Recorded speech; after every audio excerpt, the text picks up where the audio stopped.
अध्याय 4 श्री गुरु दत्तात्रेयांची जन्मकथा. श्री गणेशाय नम. सिद्धयोगी नामधारकाला दत्त जन्म व्याख्यान सांगू लागला. तो म्हणाला, वत्सा, सृष्टीच्या उत्पत्तीपूर्वी सर्व जलमय होते. नंतर त्यात हिरण्यगर्भ निर्माण झाले. हिरण्यगर्भ म्हणजेच रजोगुणाने उत्पन्न झालेला ब्रह्म, त्याला ब्रह्मांड असेही म्हणतात. त्यांची 2 शकले झाली, आकाश आणि भूमी. ब्रह्माने त्यामध्ये 14 भुवनांची रचना केली. 10 दिशा, काळ, मन, बुद्धी, वाणी, कामादी षडविकार उत्पन्न केले. मग त्या सृष्टीची विस्तृत रचना करण्यासाठी मरीची, अत्री, अंगिरस, पुलत्स, पुलह, क्रतू आणि वसिष्ठ असे 7 मानसपुत्र सप्तर्षी निर्माण केले. अनुसूया ही अत्री ऋषींची पत्नी. ती महान पतिव्रता होती. पतिसेवेने तिचा पुण्यप्रभाव इतका वाढला की त्या पुण्याईच्या बळावर ती स्वर्गाची स्वामिनी होते की काय अशी देवांना चिंता वाटू लागली. इंद्रादिकांनी ब्रह्मा, विष्णू आणि महेश यांची भेट घेऊन या चिंतेचे निवारण करण्यास सांगितले. इंद्र म्हणाला, अनुसया पतिभक्त आहे. तिचे अलौकिक आचरण पाहून सूर्यही घाबरतो. तिला त्रास होऊ नये म्हणून अग्नी, वायू, पृथ्वी हे सर्वात सौम्य होतात. तिला उपद्रव झाल्यास ती आम्हाला शाप देईल की काय अशी सतत भीती वाटते. यावर काहीतरी निश्चित उपाययोजना करावी. अनसूयेचे सत्व पाहण्यासाठी ते भिक्षुक रूपाने अत्रीच्या आश्रमात आले. त्यावेळी अत्री ऋषी अनुष्ठानासाठी बाहेर गेले होते. आश्रमात अनसूया एकटीच होती. त्यांनी तिला हाक मारली व म्हणाले, आम्ही ब्राह्मण अतिथी खूप भुकेलेलो आहोत. तुम्ही इच्छा भोजन देता अशी कीर्ती ऐकून येथे आलो आहोत. अनसूयेने त्यांचे यथोचित स्वागत केले. ते म्हणाले, आम्ही स्नानादी कर्मे करूनच आलो आहोत. अत्री येईपर्यंत थांबणे आम्हाला शक्य नाही. त्वरित भोजन देत असाल तर ठीक, नाहीतर आम्ही जातो. त्यांचे म्हणणे मान्य करून अनसूयेने त्यांना आश्रमात नेले.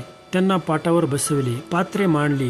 तेव्हा भिक्षुक म्हणाले, हे सती, आम्ही तुझ्या सौंदर्याची कीर्ती ऐकून येथे आलो आहोत. तुझ्या हातच्या स्वयंपाकांची चव घ्यावी आणि तुझे विवस्त्र सौंदर्य पाहावे अशी आमची इच्छा आहे. तू नग्न होऊन आम्हाला वाढणार असशील तरच आम्ही जेऊ, अन्यथा निघून जाऊ.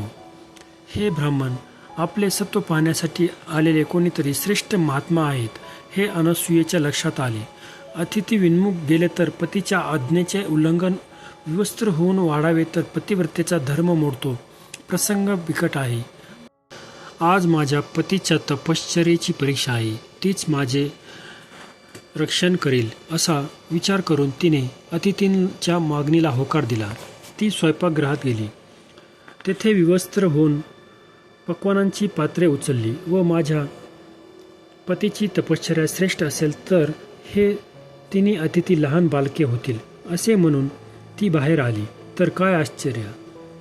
त्या भिक्षुकांची तहानी बालके झाली. ती भुकेने व्याकुळ होऊन रडू लागली. अनसूया अचंबित झाली.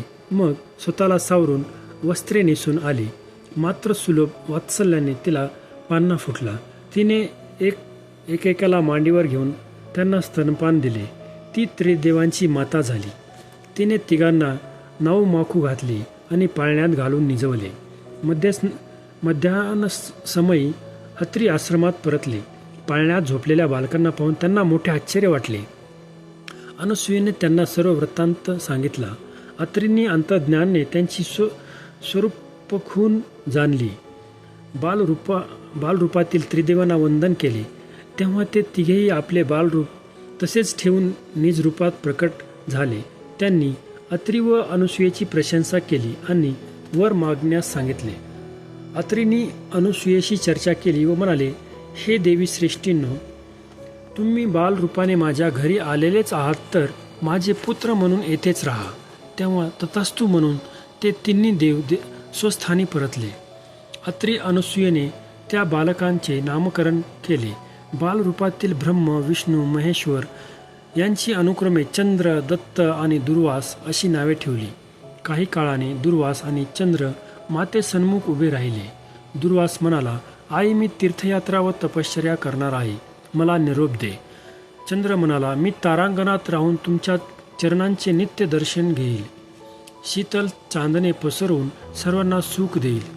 पृथ्वीवरील वनस्पतींचे पोषण करील.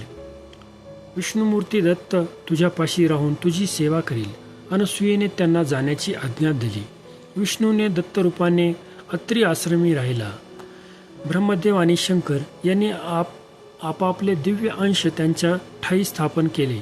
तेव्हापासून दत्त हा अत्री अनसूयेचा पुत्र आणि श्री विष्णूंचा अवतार असूनही दत्तात्रेय म्हणून एकत्वाने राहिला. तो दत्तात्रेय महाप्रभू हाच गुरु परंपरेचे मूळ पीठ आहे. दत्त जन्माची अद्भुत कथा ऐकून नामधारकास अपार धन्यता वाटली. तो सिद्धयोग्याला म्हणाला, हे मुने, आता मला दत्तात्रेयाच्या अवताराविषयी सविस्तर सांगा.